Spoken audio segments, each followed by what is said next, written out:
Michigan has long been a term limits battleground, even though they've never quite put a weakening of term limits on the ballot or a repeal.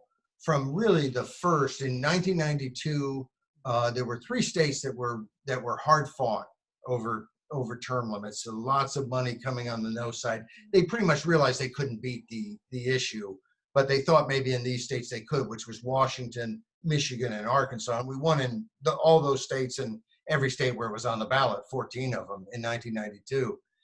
But Michigan has a three-term, 6-year limit in the House, two-term, 8-year limit in the Senate. And they're lifetime limits, which to me are the way to go. Don't let them keep playing games about it. There are other people. It's a big state. There's not 7 people in Michigan. There's millions. So anyway, it's been a contentious, as in every state, because the legislature hates it, and because the Michigan Chamber of Commerce, which has a lot of power and a lot of influence in that legislature, has continually been behind the scenes scheming and raising money to look at different ways that they might try to gut term limits. And now they've brought in this left-wing group that's gotten a good bit of union funding and did a redistricting reform, which seemed to me to be, I don't know that it's the perfect reform, but was a good reform, better than just letting legislators pick their own districts. And so they got some grassroots credibility, even though they raised a ton of money from a lot of the usual suspects. It gave them more grassroots credibility, especially with the media, which is on the left, always, it seems like, in the country.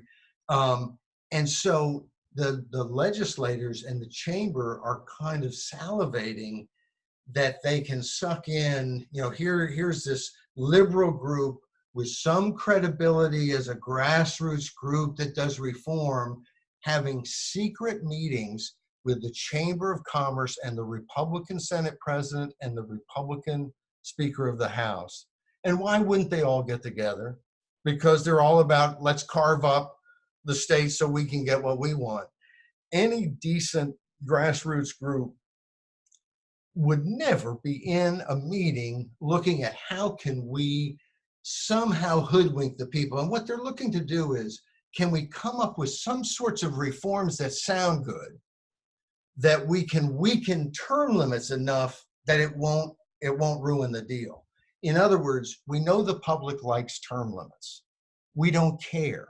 We don't care what the public likes. We as politicians hate term limits. And so we got to find some way to get these pesky voters to support a change. And so they'll dangle all kinds of things.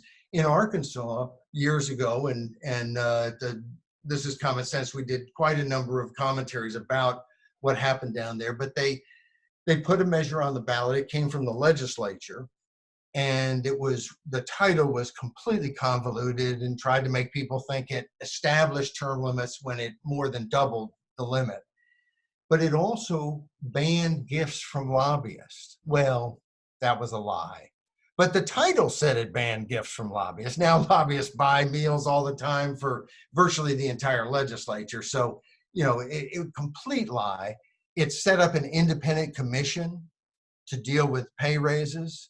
Well, the independent commission, a majority of the members are picked by the legislature.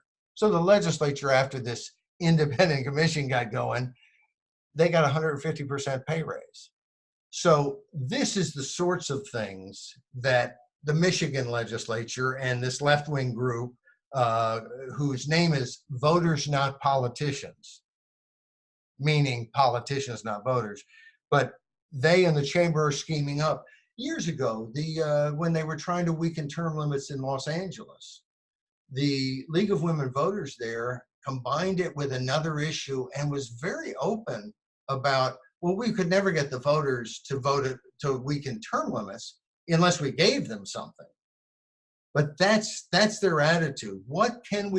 How can we negotiate with the voters so that they get a little something and we get a little something? And if you believe that legislators aren't supposed to be working for the voters, then that wouldn't seem so crazy. but it really, it's kind of like, if you hire someone and then they come and negotiate, just what they're going to do and not do, and that's, that's the government we have.